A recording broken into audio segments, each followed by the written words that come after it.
जिसको आप न्यूट्रिशन कहते हैं। पोषण जो होता है जब कोई प्राणी विभिन्न प्रकार के पोषक तत्वों को जब अंतःग्रहण करता है, माने ग्रहण करता है, तो ग्रहण करने की इस विधि को क्या कहते हैं? पोषण कहते हैं। पोषण जो होता है मुख्य रूप से दो प्रकार का होता है। कितने प्रकार का? दो प्रकार का, स्वपोषण और परपोषण।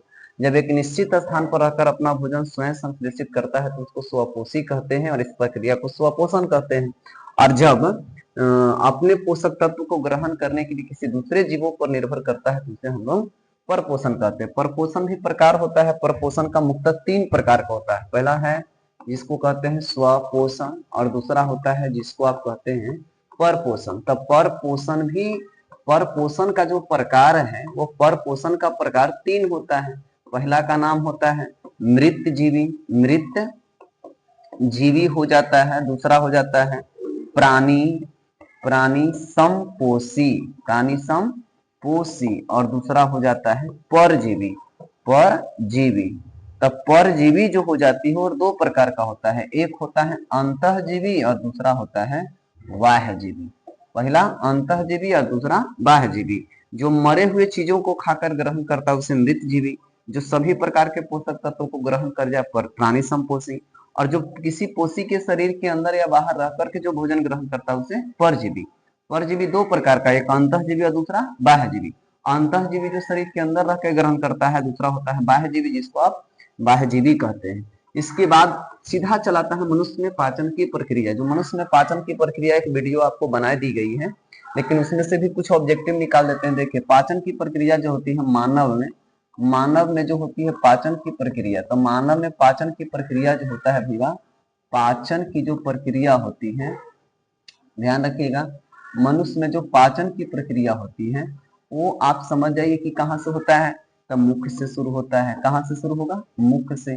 और मुख में जो होते हैं वो दांत होते हैं। दांत जो होता है विभिन्न प्रकार के पोषक तत्वों को काटने का काम करता है।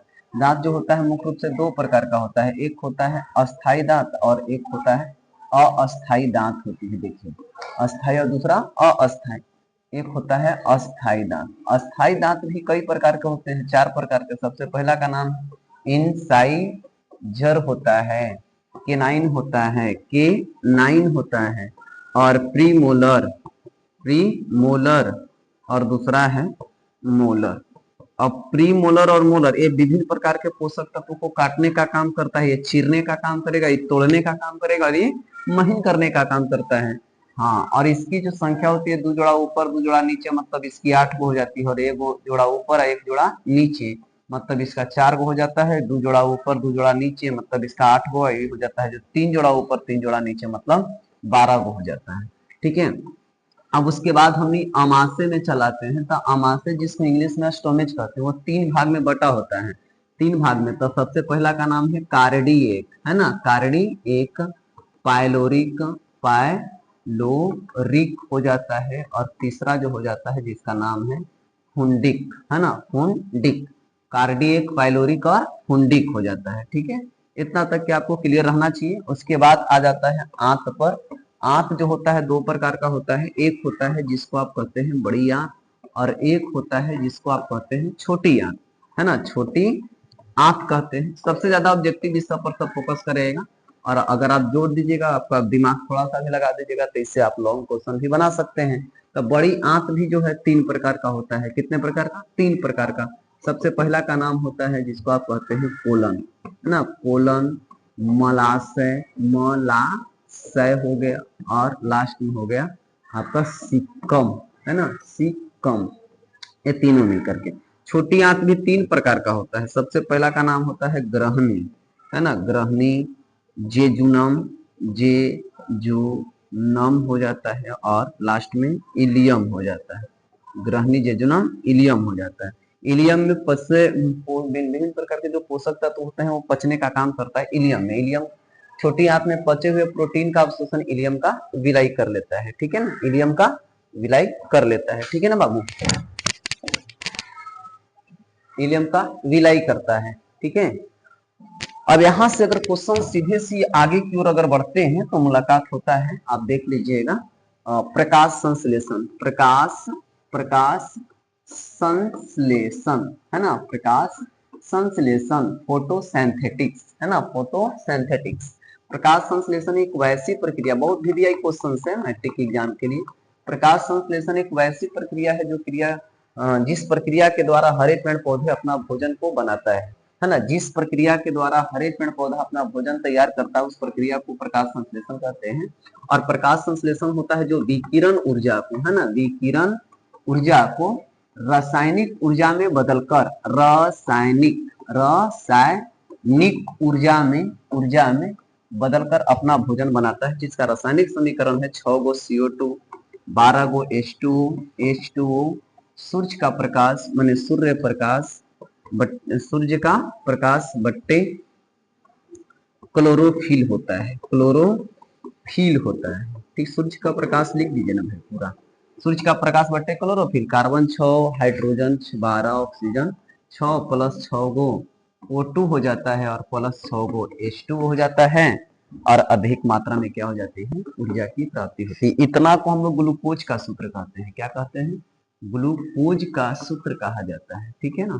नोट में नीचे से लिखेगा कि पेड़ पौधों के पत्तियों का रंग जो हरा होता है वो क्लोरोफिल के कारण, माने क्लोरोफिल के कारण पेड़ पौधों के पत्तियों का रंग क्या होता है, हरा होता है। चलिए आगे की अगर बात करते हैं तो इसी में से क्वेश्चंस कुछ को आपको घुमाएगा क्या भाई, कि प्रकाश संश्लेषण अंगक कौन है। तो प्रकाश संश्लेषी जो अंगक होती है वो पत्ती होती है, इसको हम लोग कहते हैं अंग, प्रकाश संश्लेषी अंग, है ना, पत्ती को कहा जाता है, ठीक है। अब बात आता है अमीबा और पैरामीशियम का,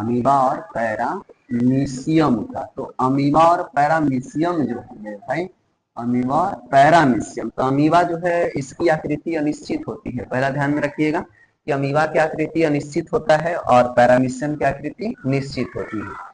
अमीबा अपना भोजन उत्पाद की सहायता से ग्रहण करता है, लेकिन पैरामीशियम अपना भोजन सिलिया की सहायता से ग्रहण करता है ना, सिलिया की सहायता से। ए जो होती है अपना भोजन जो है, ए जो है इसमें पोषक तत्व को पचाने के लिए कोई निश्चित अंग नहीं होता है, लेकिन इसमें एक निश्चित अंग होता है जिसे रसधानी कहते हैं। इसमें पोषक तत्व को ग्रहण करने या छोड़ने हेतु कोई अंग नहीं होते हैं, लेकिन इसमें अंग होता है जिसको आप कोशिका मुख द्वार कहते हैं या निकास द्वार कहते हैं। चलिए नेक्स्ट क्वेश्चन जो है सेकंड चैप्टर्स में अगर क्वेश्चंस की बात किया जाए तो सेकंड चैप्टर में आपका श्वसन है। श्वसन जो कहता है, श्वसन एक वैसी प्रक्रिया है जो क्रिया करने के पश्चात शरीर में एक विशेष प्रकार की क्या मिलती है, ऊर्जा की प्राप्ति होती है। श्वसन जो होता है भैया वो दो प्रकार का होता है, एक होता है वायवीय श्वसन और एक होता है अवायवीय श्वसन। अवायवीय श्वसन होता है, एक हो जाता है वायवीय श्वसन, दूसरा होता है अवायवीय श्वसन। जब श्वसन की क्रिया ऑक्सीजन की उपस्थिति में होता है तो इसे कहते हैं, वायु की उपस्थिति में होता है तो इसे कहते हैं वायवीय श्वसन, और जो वायु की अनुपस्थिति में होता है उसे कहते हैं अवायवीय श्वसन। अब यहाँ से सीधा सा क्वेश्चन आपसे अंतर भी पूछेगा, श्वसन चक्र पूछ सकता है, श्वसन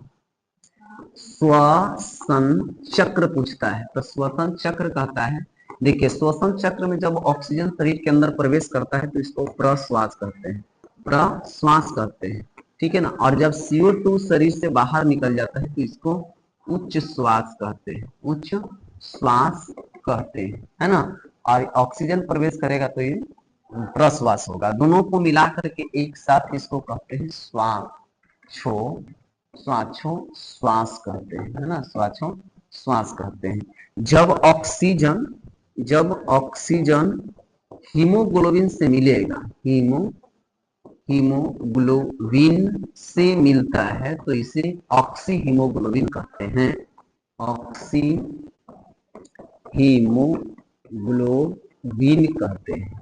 और जब ऑक्सीजन CO2 से हीमोग्लोबिन मिलता है, हीमोग्लोबिन अगर मिलता है तो इसको कहते हैं कार्बोक्सी हीमोग्लोबिन